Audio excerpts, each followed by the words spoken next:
चलिए बाबू, आज हम सीखेंगे हिंदी से इंग्लिश ट्रांसलेशन बनाना। हिंदी से इंग्लिश ट्रांसलेट कैसे करते हैं।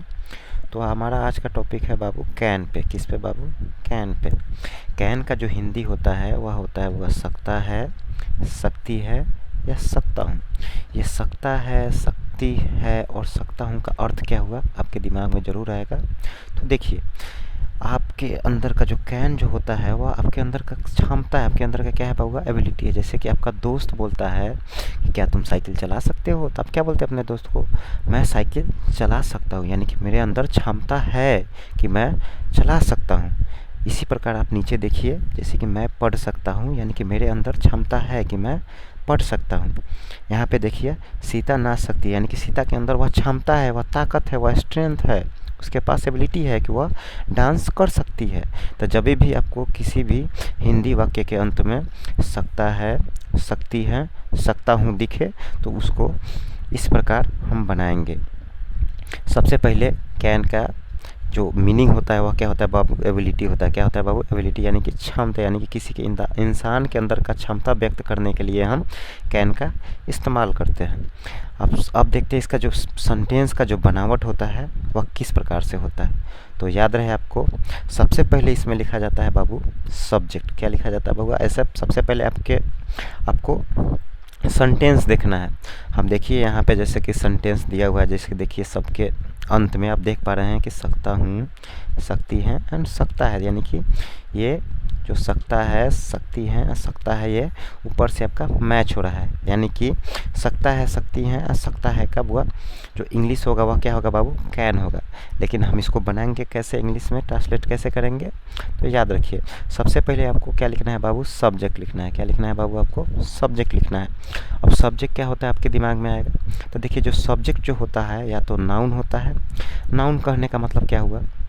नाउन कहने का मतलब हुआ बाबू, नाउन जो है नाम को डिनोट करता है, नाम को प्रस्तुत करता है।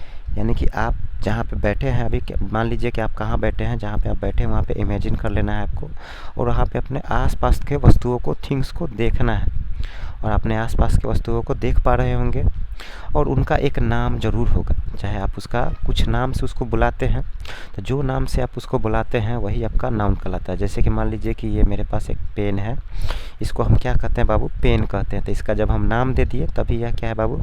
नाउन है। तो यह नाउन है, तो नाउन हमारा क्या होता है बाबू? सब्जेक्ट होता है, यानी कि नाउन हम समझ गए। और जो प्रोनाउन होता है बाबू, वो क्या होता है? जो नाउन के बदले में आता है। जैसे कि आप कहते हैं कि राम एक अच्छा लड़का है, आप बोलते हैं कि राम एक अच्छा लड़का है। आप इस वाक्य को ऐसे भी तो बोल सकते हैं कि वह अच्छा लड़का है। तो राम अच्छा लड़का है और वह अच्छा लड़का है, तो राम के नाम के बदले हम वह का प्रयोग किए यहाँ पे, तो वह किसको डिनोट कर रहा है? राम को ही तो डिनोट कर रहा है कि नहीं? तो इसलिए वह जो है प्रोनाउन कहलाएगा, जो नाउन के बदले में आता है, नाउन के जगह पे आता है। यानी कि जो हमारा जो हिंदी किसी भी सेंटेंस का जो सब्जेक्ट होता है या तो नाउन होता है, नहीं तो प्रोनाउन होता है। यानी कि जो नाउन होगा या प्रोनाउन होगा उसको हम सबसे पहले लिखेंगे। उसके बाद हमको इस्तेमाल करना है बाबू कैन का। किसका बाबू? कैन का इस्तेमाल करना है। और उसके बाद बाबू अदर का, यानी कि इसके बाद अगर ऑब्जेक्ट दिया है तो ऑब्जेक्ट का, अगर प्रीपोजिशन प्लस ऑब्जेक्ट दिया है तो प्रीपोजिशन प्लस ऑब्जेक्ट का इस्तेमाल करेंगे, और डिपेंड करेंगे आपके वाक्य पर। चलिए अब हम बनाते हैं इसको, ट्रांसलेट करने का प्रयास करते हैं। ये देखिए, यहाँ पे लिखा हुआ है बाबू लिखा हुआ है यहाँ पे, मैं पढ़ सकता हूँ। तो आपको कैसे बनाना है? सबसे पहले देखिए, जो मैं है, देखिए यह प्रोनाउन है। क्या है बाबू? प्रोनाउन है। जैसे कि आदित्य सर एक टीचर है और मैं एक टीचर हूँ, कहने का मतलब जिससे आदित्य सर के नाम की जगह पे मैं का इस्तेमाल किया गया है, तो इसलिए यह प्रोनाउन होगा। तो जो मैं जो होता है बाबू, मैं का इंग्लिश होता है बाबू आई। तो हम मैं का इंग्लिश लिख लेंगे यहाँ पे आई। और उसके बाद आपको लिखना है बुआ, सकता हूँ रहे तो सकता हूँ का, सकती है रहे तो सकती है का, सकता हूँ तो सकता हूँ का। इन तीनों का जो इंग्लिश होता है बाबू क्या होता है बाबू? कैन भी होता है। और आप स्ट्रक्चर भी देखेंगे तो पहले हम सब्जेक्ट लिखना है, तो सब्जेक्ट हम लिख दिए। अब हमारा क्या प्रयोग होगा बाबू? कैन इस्तेमाल होगा यहाँ पे। तो आई कैन। अब मैं का हो गया आई, और सकता हूँ का हो गया बाबू कैन। और आपका बाबू क्या बच गया? पढ़ना। तो पढ़ना का इंग्लिश क्या होता है बाबू? रीड। तो आई कैन रीड, मैं पढ़ सकता हूँ। बस कितना आसान है। आप नीचे वाले को बना के देखिए, सेम इसी तरह बनेगा। देखिए सीता, यहाँ पे क्या लिखा हुआ बाबू, सीता।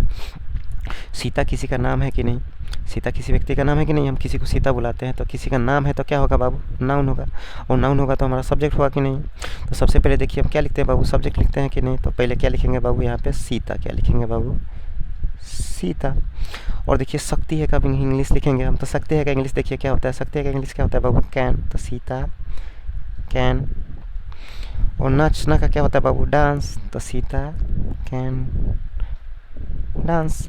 इसी प्रकार आप निचला सेंटेंस बना लीजिए अपना से, ये आपके प्रैक्टिस के लिए है। इसको बना देते हैं, चलिए देखिए। मैं जो है आपका क्या है बाबू, प्रोनाउन है, तो मैं का इंग्लिश क्या होता है बाबू, आई होता है। एंड सकता हूँ का इंग्लिश होता है बाबू, कैन। एंड पढ़ाना का होता है बाबू, मैं पढ़ा सकता हूँ, मतलब teach, I can teach. Teach मतलब बाबू होता है पढ़ाना, यानी कि मेरे अंदर क्षमता है कि मैं पढ़ा सकता हूँ। अब ये जो वाक्य है ये तो बिना ऑब्जेक्ट का है। अब हम ऑब्जेक्ट वाले वाक्य को देखेंगे जिसमें ऑब्जेक्ट रहता है ना। तो याद रहे ऑब्जेक्ट पकड़ने का तरीका है, जब किसी सब्जेक्ट, यानी कि यहाँ पे आप देख पा रहे हैं ना कि मैं सब्जेक्ट है, सीता सब्जेक्ट है ना। तो यहाँ पे जो आपका जो सब्जेक्ट है राम ना, और किसी वाक्य में हम सब्जेक्ट कैसे पकड़ते हैं, तो किसी वाक्य में हम सब्जेक्ट बाबू पकड़ते हैं जब हम हु लगा के क्वेश्चन पुटअप करते हैं बाबू, तो हमको सब्जेक्ट प्राप्त हो जाता है। जैसे कि हु रानी, जैसे कि हु का हिंदी होता है बाबू कौन, हु का हिंदी होता है बाबू कौन। तो आप सवाल कीजिए, कौन रानी को पढ़ाता है, तो राम रानी को पढ़ाता है। चाहे सब्जेक्ट का पहचान हो, जब शुरुआत में क्या लिखा हो आपका, जब नाउन लिखा हो, यानी कि कोई नाम लिखा हो स्टार्टिंग में, वो हमारा क्या होता है बाबू, सब्जेक्ट होता है। या प्रोनाउन लिखा हो, वो हमारा क्या होता है बाबू, सब्जेक्ट होता है। इसी प्रकार हम लोग ऑब्जेक्ट का पहचान कैसे करेंगे, अब इसमें ऑब्जेक्ट कैसे हैं, तो ऑब्जेक्ट का पहचान करते हैं हम लोग बाबू जब हम हुम, यानी कि किसको, या वाट, बाबू दिखाई नहीं दे रहा है यहाँ पे, हम इसको इधर लिख देते हैं हुम और वाट ला के जब हम क्वेश्चन करते हैं तो हमें क्या मिलता है बाबू, तो हमें ऑब्जेक्ट, किसी सेंटेंस का ऑब्जेक्ट प्राप्त होता है। हुम का हिंदी होता है बाबू किसको, और वाट का हिंदी होता है क्या। तो यहाँ पे हम सवाल करेंगे जब सब्जेक्ट और वर्ब के साथ हुम और वाट लगा के सवाल करते हैं तो हमको ऑब्जेक्ट मिलता है। जैसे कि हम यहाँ पे सवाल करते हैं, राम हमारा सब्जेक्ट हो गया क्योंकि स्टार्टिंग में लिखा हुआ है और यहाँ नाम है।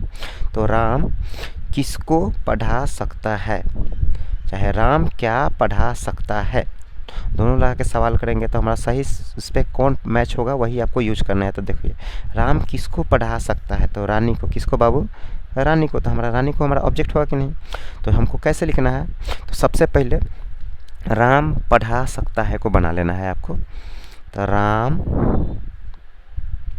पढ़ा सकता है क्या हो जाएगा, राम के बाद होगा सकता है का लिखेंगे हम इंग्लिश। देखिए जैसे कि ऊपर बनाए हैं हम, मैं पढ़ सकता हूँ का सबसे पहले आई का लिखे हैं, उसके बाद सकता हूँ का लिखे हैं कि नहीं। उसी प्रकार राम, उसके बाद सकता है का लिखेंगे बाबू कैन, और क्या कर सकता है तो बाबू पढ़ा सकता है, उसका एबिलिटी है ये। तो राम कैन टीच, सॉरी किसको बाबू, तो रानी को, यानी कि ऑब्जेक्ट जो है हम लास्ट में लिखते हैं। यहाँ पे स्ट्रक्चर में भी आप देख पा रहे हैं ऑब्जेक्ट लास्ट में लिखता है। अदर में बाबू आपका ऑब्जेक्ट भी आ जाएगा, अगर प्रीपोजिशन के साथ अगर ऑब्जेक्ट दिया होगा तो वो भी आ सकता है। तो राम कैन टीच रानी, तो रानी हो जाएगा यहाँ पे। रानी बाबू कैपिटल में लिखा है क्योंकि हम प्रॉपर नाउन का प्रयोग कहीं भी करें उसका फर्स्ट लेटर जो होता है कैपिटल होता है। यानी कि आप किसी भी व्यक्ति के खास नाम का प्रयोग करें तो उसका फर्स्ट लेटर कैपिटल होगा। नीचे देखिए, मैं नदी में तैर सकता हूँ, तो सबसे पहले मैं तैर सकता हूँ का बनाएंगे हम। तो क्या हो जाएगा बाबू, मैं का हो जाएगा बाबू आई, और सकता हूँ का क्या होता है बाबू कैन, एंड तैरना का होता है बाबू स्विम, आई कैन स्विम। अब मे का इंग्लिश होता है बाबू इन, मे का इंग्लिश होता है बाबू इन का इंग्लिश होता है बाबू इन का हिंदी होता है बाबू मे, ठीक है। तो क्या होगा, आई कैन स्विम इन, और नदी में तो बाबू इन द रिवर, चाहे इन रिवर चाहे इन द रिवर। आप नीचे वाला सेंटेंस देखेंगे हम, इसमें भी हम ऑब्जेक्ट पे से पकड़ेंगे, सेम इसी प्रकार पकड़ेंगे। देखिए ऑब्जेक्ट के साथ आप हुम और वाट लगा के पुट अप सवाल कीजिएगा, आपको ऑब्जेक्ट मिल जाएगा। किसके साथ होगा, सब्जेक्ट और वर्ब के साथ। हम देखिए बैठ सकता हूँ आपका वर्ब है कि नहीं यहाँ पे। तो मैं क्या बैठ सकता हूँ, मैं किसको बैठ सकता हूँ। यहाँ पे आप व्हाट या कभी कभी आपको कहाँ भी लगा के सवाल करना पड़ेगा, यह डिपेंड करेगा वाक्य पे। देखिए यहाँ पे डायरेक्ट ऑब्जेक्ट आपका है नहीं, प्रीपोजिशन का देखिए यहाँ पे आपका कोई बोलेगा ऑब्जेक्ट इस सेंटेंस में, तो इस सेंटेंस में ऑब्जेक्ट नहीं है, आपको हमेशा ध्यान में रहे। और हमको ऑब्जेक्ट प्राप्त करने के लिए आपके जो ऊपर वाला सेंटेंस है इसी में आपका ऑब्जेक्ट है। याद रहे, अगर हम प्रीपोजिशन इन, जो इन होता है वह क्या होता है बाबू, आपका प्रीपोजिशन होता है। इन होता है बाबू, वह क्या होता है बाबू, प्रीपोजिशन होता है। तो याद रहे, प्रीपोजिशन के बाद हमेशा जो लिखा जाता है जो वर्ड्स, वह ऑब्जेक्ट होता है, लेकिन किसका ऑब्जेक्ट होता है बाबू, प्रीपोजिशन का, ना कि सेंटेंस का। यहाँ पे जो है, यहाँ राम का ऑब्जेक्ट यहाँ पे रानी है, लेकिन यहाँ पे आई का ऑब्जेक्ट आपका द रिवर नहीं है। किसका ऑब्जेक्ट है बाबू, प्रीपोजिशन का। इसलिए हमको हुम और व्हाट ला के सवाल करने से आंसर नहीं मिलेगा। तो इसको हम लोग पकड़ेंगे, देखेंगे कि सब्जेक्ट के बाद कोई अगर नाउन लिखा हो तो वह हमारा क्या होता है बाबू, ऑब्जेक्ट होता है। जनरल है, नॉर्मल है, बेसिक है, सिर्फ ये नहीं कि एडवांस वाले समझ जाएंगे कि कोई भी सेंटेंस में इसके बाद जो लिखा होगा नाउन वो ऑब्जेक्ट होगा, कहीं पे अलग भी हो सकता है बाबू। तो चलिए इसको देखते हैं। तो देखिए सबसे पहले आपको पर का इंग्लिश आना चाहिए। तो पर का इंग्लिश वो आता है ऑन, ओन, ऑन मतलब होता है बाबू पर। तो चलिए इसको बनाते हैं। तो सबसे पहले मैं का लिखूँगा आई, और फिर सकता हूँ का लिखेंगे हम। तो सकता हूँ का क्या होता है बाबू, कैन। अब देखिए बैठना का क्या होता है बाबू, सीट। तो आई कैन सीट, मैं बैठ सकता हूँ, बना लिए हम। अब कहाँ बैठ सकता हूँ बाबू, तो टेबल पर। याद रहे, प्रीपोजिशन का ऑब्जेक्ट पकड़ने के लिए हम वेयर लगा के सवाल करते हैं। किसके बाबू, वेयर लगा के लिख देते हैं यहाँ पे हम वेयर लगा के सवाल पकड़ते हैं। तो हमको प्रीपोजिशन वाला जहाँ पर में वाला मिले तो ऑब्जेक्ट हमको मिल जाता है। तो मैं कहाँ बैठ सकता हूँ बाबू, तो टेबल पर। तो पर का इंग्लिश क्या होता है बाबू, ऑन। क्या होता है बाबू, ऑन। और टेबल बाद में लिख देंगे हम, ऑन टेबल। तो I can seat on table, मैं टेबल पे बैठ सकता हूँ, यानी कि मेरे अंदर क्षमता है कि मैं टेबल पे बैठ सकता हूँ। और एक बात आपको याद रहे, जैसे कि आपको यह दिमाग में आ रहा है, जैसे कि टेबल पर लिखा हुआ है तो पहले टेबल लिखाना चाहिए तब ऑन लिखाना चाहिए। आपको याद रखना है कि जो प्रीपोजिशन जो होता है वह क्रॉस लिखाता है, यानी कि पहले ये लिखाएगा, ये इधर लिखाएगा, तब ये तुम्हारा इधर आएगा। यानी कि पहले ये इधर आएगा, फिर तुम्हारा ये इधर आएगा। तो पहले क्या हो जाएगा बाबू, ये इधर आएगा तो हो जाएगा ऑन, और टेबल आएगा यहाँ पे तो क्या हो जाएगा बाबू, टेबल। इसलिए हम यहाँ पे लिखे इस्तेमाल किए हैं, आपको समझ के चलना है। चलिए इस तरह से हमारा वीडियो का अंत होता है, और आई होप, मैं आशा करता हूँ कि आप सभी को यह वीडियो पसंद आया होगा। सो प्लीज़ हमारे चैनल को सब्सक्राइब करें और अपने दोस्तों के साथ शेयर करें, उन्हें भी जानकारी दें सही ग्रामर के बारे में।